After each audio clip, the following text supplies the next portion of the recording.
Hello students, welcome to Geography class of 8th standard. Today we are going to start with a very interesting topic, lesson number 11, India climate. The objectives of the day are to discuss about weather and climate, which is given on your page number 126 to 127 of your geography book. So let's start with the introduction. The day-to-day condition of the atmosphere affects our daily life. The type of weather decides our choice of clothes, food, and course of action during the day. The day may be hot or cold, humid or sultry, depending on the air temperature, atmospheric pressure, velocity of winds, or humidity in the air.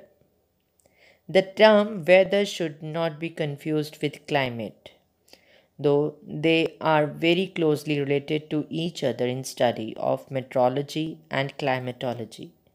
Meteorology means study of weather, climatology means study of climate.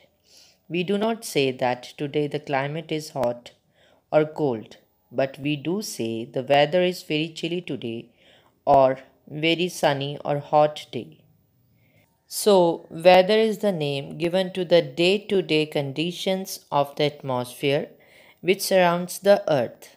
The weather conditions may include wind, temperature, storms, rains, snow, or sunshine. Daily weather is predicted by meteorologists based on the daily records of atmospheric conditions at the weather station.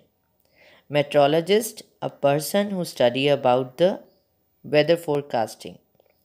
On the other hand, when we speak of climate, we mean the average atmospheric condition of an area over a considerable time.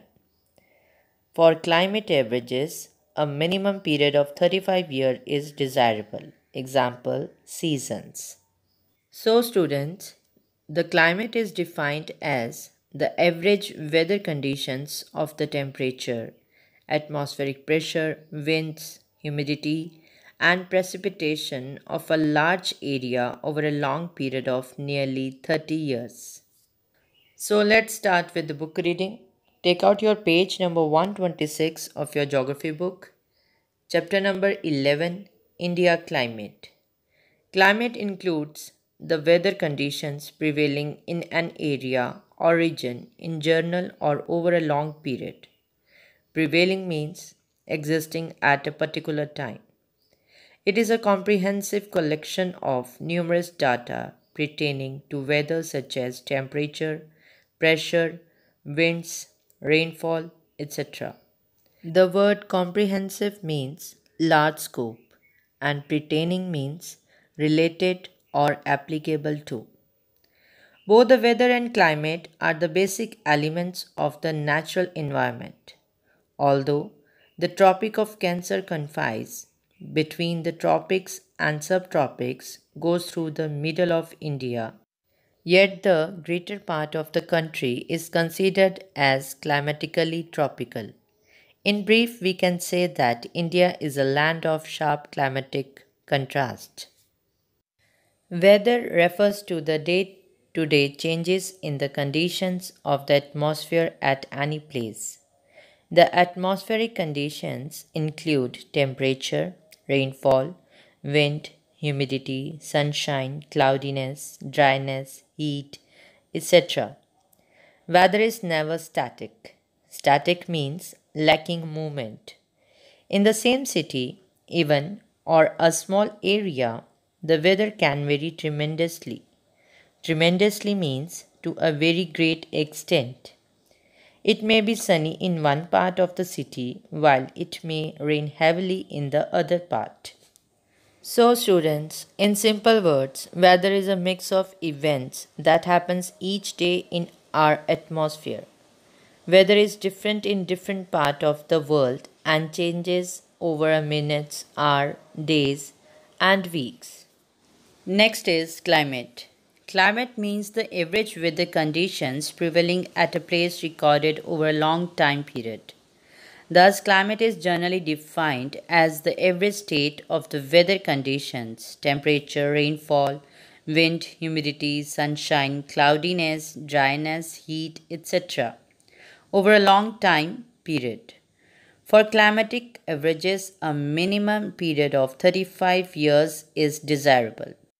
According to the Köppen's climate classifications, the native vegetation is the best expression of climate. Students, the Köppen's climate classification is one of the most widely used climate classification system.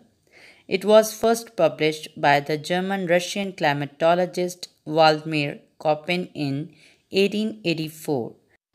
Köppen's classification of climatic regions of India is an empirical classification which divides climates into 5 main climate groups, with each group being divided based on seasonal precipitation and temperature patterns. In addition to identifying climates, the system can be used to analyze ecosystem conditions and identify the main types of vegetation within climates. Thus, the climate and weather cannot be used synonymously. Let's understand the difference between weather and climate. Synonymously means similar meaning. So, students, weather can change within a few minutes or hours. Climate takes a very long time to change. Weather refers to the atmospheric condition of a specific place at a specific time. On the other hand, climate refers the average weather conditions over a large area for a long period of time, more than 30 years. Weather is a day-to-day changes, it changes frequently. Climate is not day-to-day changes, it takes very long time to change. Sunny weather, cloudy weather, foggy weather, rainy weather, etc. Monsoon climate, rainforest, polar climate, oceanic climate, etc. are some examples of weather and climate respectively. Come back to the reading again. Difference between weather and climate. Weather refers to the day-to-day condition of the atmosphere at any place. On the other hand, climate refers to the average weather condition of prevailing over a long period of time, that is, over many years. Weather changes occur over a small area. Climate changes occur over a large region. Weather data is obtained through direct observation or by using various instruments. On the other hand, climate is determined by systematic observation, recording, and processing of the various weather data collected over a long period. Students, here I am going to discuss very important question of this topic. What are the elements of weather and climate? There are several elements that make up the weather and climate of a place. The major of these elements are five: temperature, pressure, wind, humidity, and precipitation. Let's discuss briefly one by one. Number one is temperature. Temperature is a very important factor in determining the weather because it influences or controls other elements of the weather such as precipitation, humidity, clouds, and atmospheric pressure. Next important element is solar radiation. Solar radiation first and foremost heats that Earth's surface, which in turn determines the temperature of the air above. The receipt of solar radiation drives evaporation so long as there is water available. Heating of the air determines its stability, which affects cloud development and precipitation. After solar radiation, next point is winds. Winds is the movement of air mass especially on the Earth's surface. It is the horizontal movement of atmosphere. It can be felt only when it is in motion. It is the result of the horizontal difference in the air pressure. Wind is simply the movement of air from high pressure to low pressure. Next is humidity. Humidity is the amount of water vapor in the atmosphere. It is further divided into two parts: relative humidity and absolute humidity. Next is precipitation. Precipitation is the product of rapid condensation process. It may include snow, hail, sleet, drizzle, fog, mist, and rain. If this process is slow, it only causes cloudy sky. After that, atmospheric pressure or air pressure is the weight of air resting on the Earth's surface. Pressure is shown on a weather map, often called a synoptic map, with lines called isobar. Next is cloud cover. Cloud cover is the amount of clouds over an area. Places with more cloud cover experience a smaller difference in day and night temperatures. Places with a less cloud cover experience a large difference in day and night temperature. So students, these are the elements of weather and climate. Do remember these. These can come as MCQs in some competitive exams. Come back to the reading again. If you asked to tell the climate of our country, India, you might reply that India has tropical and subtropical type of climate. It is so because India lies in the tropical and subtropical zones to the north of the equator. Although India lies in the above mentioned zone, its climate is largely affected by the tropical monsoon winds. Therefore, the climate of India is often called as the monsoon type of climate. Students, the climate of a country is based on the detailed study of its temperature, rainfall, atmospheric pressure, and direction of the winds. And the climate of India is generally influenced by two factors: Tropic of Cancer and Himalayan ranges from northwest to northeast direction. Tropic of Cancer divides India into two parts: North subtropical region and South tropical zone. Next is Great Himalayan range from northwest to northeast direction separates India from the rest of Asia, thus preventing the country from the bitter cold winds from Central Asia. The vast north-south extent of India, 8° north to 37° north, covers a distance of about 3200 km from north to south. While one can observe a unique climatic contrast from north to south, and the one factor which unifies the climate of India is the fact of monsoon, with alternation of seasons and reversal of winds. Therefore, the climate of India is called tropical monsoons. The word monsoon is derived from an Arabic word mausim, which means season. The monsoon winds blow from sea to land for 6 months in summers and from land to sea for another 6 months during the winters. Come back to the reading again. Climate in India. The climate of India is influenced by the monsoon winds. The interior parts of the India experience extreme climate. Here summers are too hot and winters are too cold. This is the meaning of extreme climate. Let's discuss in detail these 2 points first.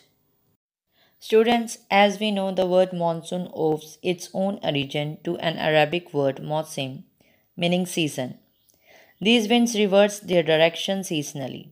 They blow from southwest to northeast for 6 months and from northeast to southwest for another 6 months.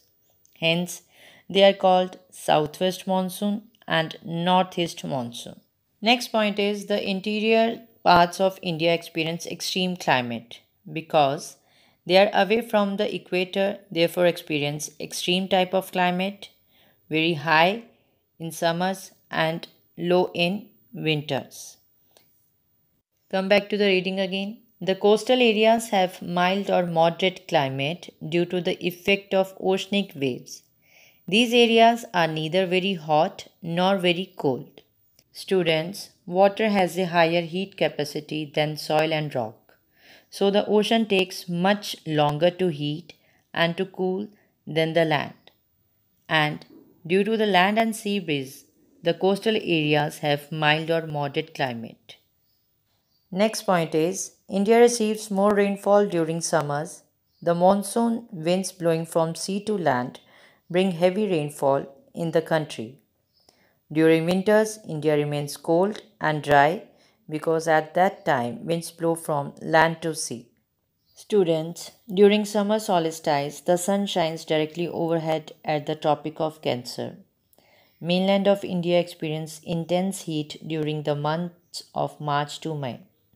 As a result, low pressure conditions develop over the land while high pressure prevails over the surrounding areas. The prevailing southeast trade winds are attracted towards the low pressure area and blow from southwest to northeast. On the other hand, during winters, the temperature in this season are generally low and decreases from south towards north. The mean temperature in the north is below 20 degrees Celsius and much lower in Himachal Pradesh, Jammu and Kashmir. The night temperature falls below freezing point in hilly areas where snowfall is common.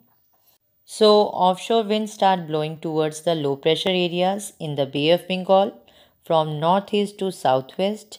These winds are called northeast monsoons. Come to the last point. Indian agriculture mainly depends on monsoon. Good monsoon means adequate rain, which results in good crop produce. Students, agriculture to a great extent depends upon monsoon. Farmers in the Peninsular Plateau mostly depend on monsoon rainfall. Being a predominantly an agriculture economy, India's entire agriculture calendar, crop pattern, and the life of the people, especially in villages, revolves around the monsoons. Failure or a delay in the rains can cause great damage to agriculture production and the economy. So, students, this is all about today's topic. Hope you understand well. You have to solve the related back exercise and revise it. We will meet very soon. Till then, have a nice day.